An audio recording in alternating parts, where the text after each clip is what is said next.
ईश्वर खुद देता है। यही कारण है हम जो आप लोगों के बीच में कम आते हैं। कई लोग कहते हैं गुरुजी आया करो, सब भक्तों से मिला करो। उसका ये कारण है, आपके पास में रहते रहते आप लोग आवाज़ लगा कर कहते हो बाबा हमारा ये काम हो गया, बाबा हमारा ये काम हो गया, बाबा मेरे बेटे की नौकरी लग गई, बाबा मेरा रोग था समाप्त हो गया। तुम हमको कहो और कल से भीतर अभिमतता आ जाए तो हमारा करा धरा सारा भजन बेकार हो। इसलिए हम तुम्हारे बीच में नहीं आते। तुम अपना कर्म करो, एक लोटा जल चढ़ाओ, भजन करो। कुबरेश्वर धाम तुम्हारे पिता का घर है, अपने बाप के घर आए हो तो बाप से बात करो। भाई से तो कभी भी बात होती रहेगी, बाप से करना जरूरी, पिता से करना जरूरी, उसके आश्रित। कई लोग कहते हैं सारे महाराज मिलते हैं, आप नहीं मिलते हो। नहीं,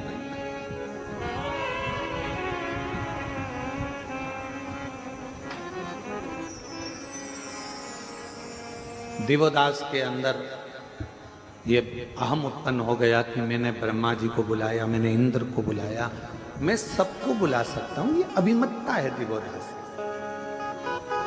अब कौन समझाए कि दिवोदास को कौन बताने जाए कि महाराज तुम्हारे कहने से ब्रह्मा जी नहीं आते, तुम्हारे कहने से इंद्र नहीं आता, तुम्हारे कहने से देवता नहीं आते।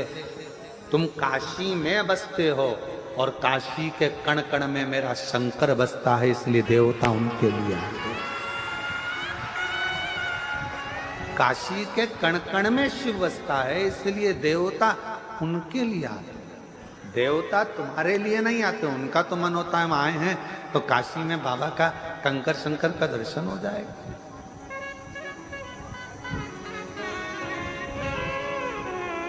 कई लोगों के मन में एक भाव उत्पन्न हो जाता है, वो तो हमारे कारण हमारे रिश्तेदार आए हैं तो उन्होंने सोचा कि चलो कुबरेश्वर धाम दिखा दें इनको। अरे भाई, रिश्तेदार से तो पूछो, वो तुम्हारे लिए नहीं आए हैं, वो कुबेर भंडारी के लिए अपना घर छोड़कर आए। आज के जमाने में कोई रिश्तेदार फ्री नहीं है कि किसी की आएगा। वो तो केवल सीहोर में भी रिश्तेदारी ढूंढता है, तो इसलिए ढूंढता है क्यों, मासी जी तुम्हारी क्या गुरु जी से पहचान है क्या? क्यों मामा जी, क्या वो सीहोर वाले महाराज जी से तुम्हारी पहचान है क्या? आज रिश्तेदार भी किसी के आना पसंद नहीं करता, क्योंकि किसी के पास समय नहीं। और अगर आपके रिश्तेदार आ रहे हैं तो ये सोच कर आते हैं कि सीहोर जाएंगे तो अच्छा है, हमारे कुबेर भंडारी की पूजन हो जाएगी, जल चढ़ जाएगा, बाबा का दर्शन हो। उस संबंध को निभाने के लिए,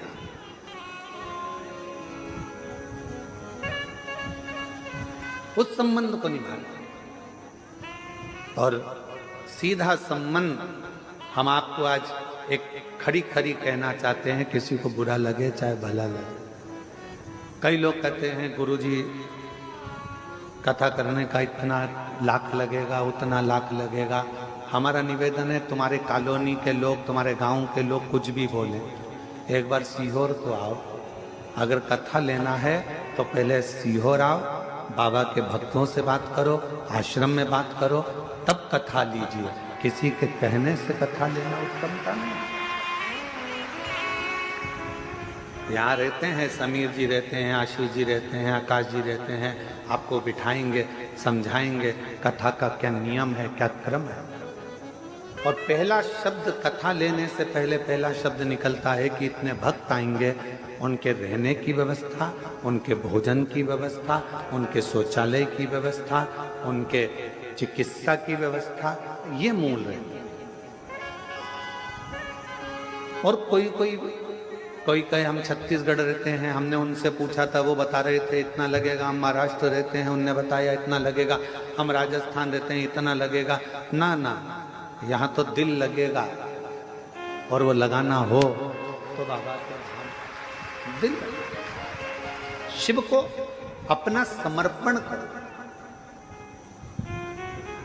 दिव्यदास महाराज को, राजा दिव्यदास को ये लगने लगा कि मेरे लिए ब्रह्मा जी आते हैं, ये उसका भ्रम था।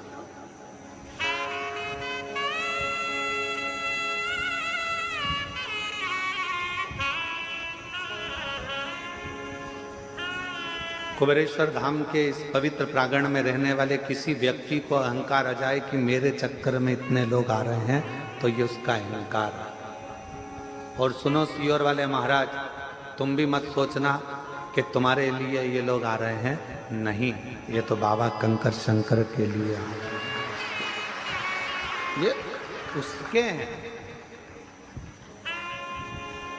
जिसकी कथा होती है ये उसको सुनने के। हमने पहले भी एक बार कथा में कहा, लोग कहते हैं सीहोर वाले महाराज की कथा, काय को सीहोर वाले महाराज की कथा, शिव महापुराण की कथा।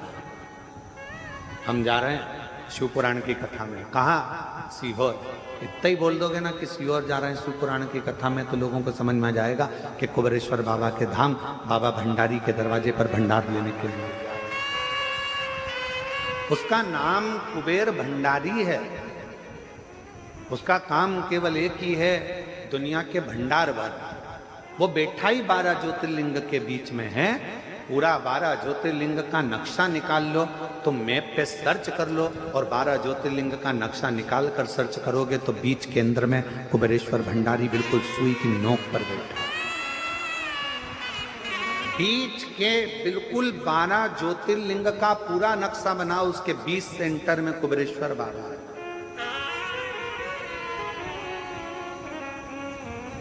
क्यों बैठा हुआ? उसको मालूम है अगर कोई 12 ज्योतिर्लिंग अपने जीते जी ना कर पावे तो एक बार कुबेरेश्वर धाम चले जाएगा तो 12 ज्योतिर्लिंग का फल मिलेगा। उसको मालूम है।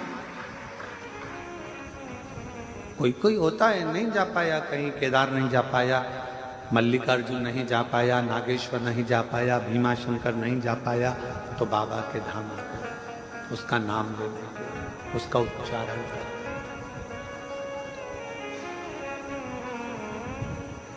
उसको कुबेर भंडारी कहते हैं, उसको कुबेरेश्वर महादेव कहते हैं। और बहुत ध्यान लगाकर सुनना, जिंदगी में दिन आता है तो रात भी आती है, सुबह होती है तो शाम भी होता है, धूप आती है तो छांव भी आती है। ये जीवन का एक नियम है। बहुत अच्छा व्यापार चल रहा है, कभी कभी डाउन भी हो जाता है, कभी बहुत अच्छा भी चल जाता है। डाउन हो टेंशन मत लेना, थोड़ा तकलीफ का समय आए चिंता न कर, बाबा पर छोड़ देना। तूने अच्छे दिन दिए हैं तो ये दिन भी बाबा कटेगा और फिर अच्छे दिन लाकर तू देगा। विश्वास करो, भरोसा करो।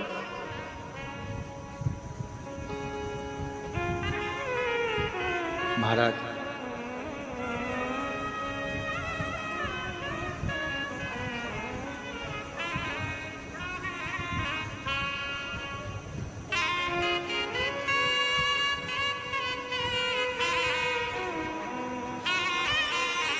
जब हम उस शिव को हृदय से, मेरे ओघड़दानी को मन से पुकारते हैं तो शिव हमारे सम्मुख होता है। भीतर के अहंकार का त्याग करो। दिव्यदास को कई लोग कहते हैं कि मेरा घर ये चला रहे हैं या वो चला रहे हैं, ये व्यर्थ की बात। मेरा आपकी कृपा से सब काम हो रहा है, मेरा आपकी कृपा से सब काम हो रहा है। करते हो भोले बाबा, मेरा नाम हो रहा है। करते हो भोले बाबा, मेरा नाम हो रहा है। भोले आपकी कृपा से सब काम हो रहा है। भोले आपकी कृपा से सब काम हो रहा।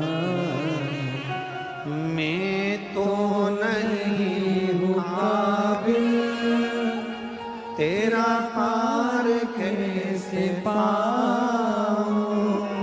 मैं तो नहीं हूँ काबिल, तेरा पार कैसे पाऊं। टूटी हुई वाणी से गुणगान कैसे गाऊं। टूटी हुई वाणी से गुणगान कैसे गाऊं। करता नहीं मैं कुछ भी, सरेआम हो रहा है। करता नहीं मैं कुछ भी, सरेआम हो रहा है। भोले आपकी कृपा से हो सब काम हो रहा है।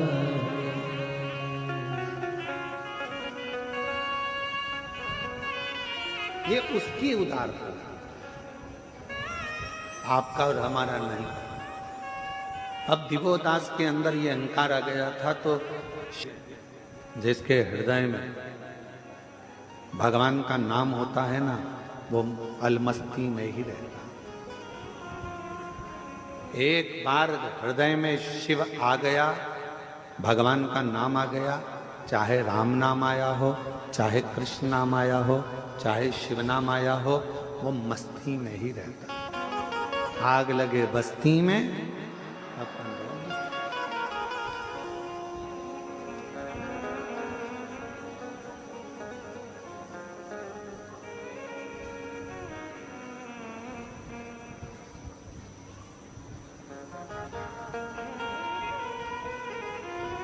वो अपनी मस्ती में रहता है।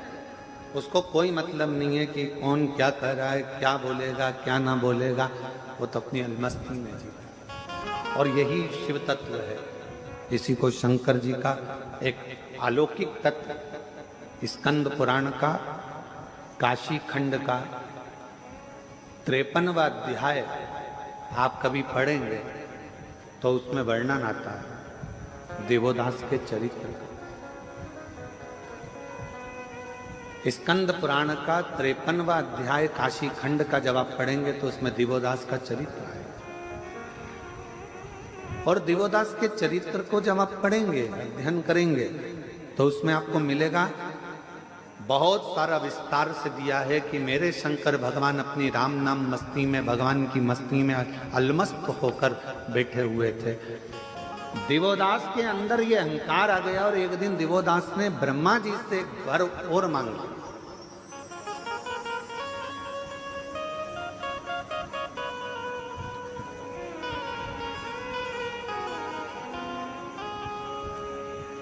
कि मेरे पूछे बिना इस काशी के अंदर कोई भी देवता प्रवेश ना करे। अब इसमें ब्रह्मा जी को थोड़ा सोचना था कि काशी के देवता तो देवाधिदेव महादेव है, और अगर ये वर दे देंगे तो दिवोदास को वर तो मिल जाएगा, फिर शंकर भगवान कहां जाकर रहे। काशी में कोई देवता प्रवेश ना करे। अब बड़ा भारी प्रसंग, तो कहा ठीक है। ब्रह्मा जी ने कहा हम वर तो दे देंगे, पर एक और बात है, मान लो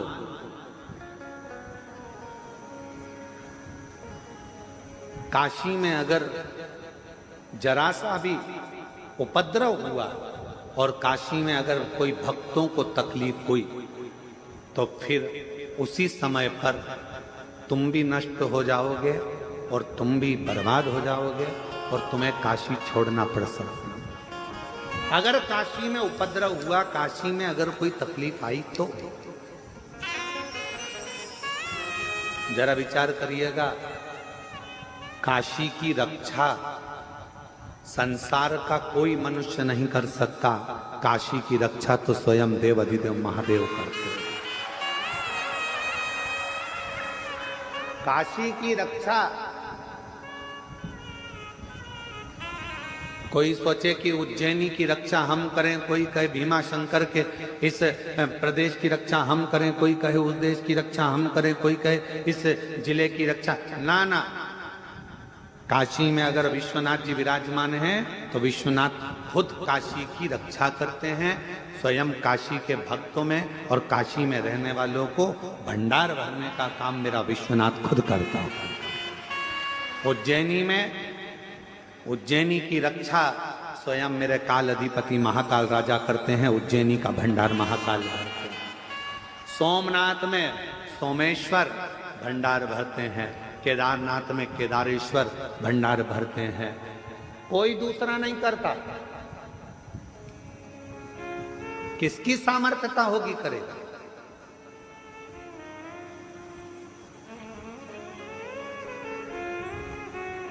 और आप पूरी लिस्ट उठाकर देखना, एक एक ज्योतिर्लिंग की पूरी लिस्ट उठाकर देखना, जितना विकास, जितनी प्रबलता, जितना वैभव शंकर भगवान के मंदिरों का है, उतना वैभव दुनिया में कहीं प्राप्त नहीं। भारत पर आक्रमण करने वालों ने कितना विचार करा था कि सोमनाथ में इतना वैभव है, सोमनाथ में इतना धन है, सोमनाथ में इतना धन, इतनी संपदा, इतना माणिक, इतना मोती, इतना हीरा, इतना पन्ना है। शिव जी के पास तो अंबानियां भरी है जी। शिव के पास क्या कमी? ना शंकर जी के पास कमी होती है।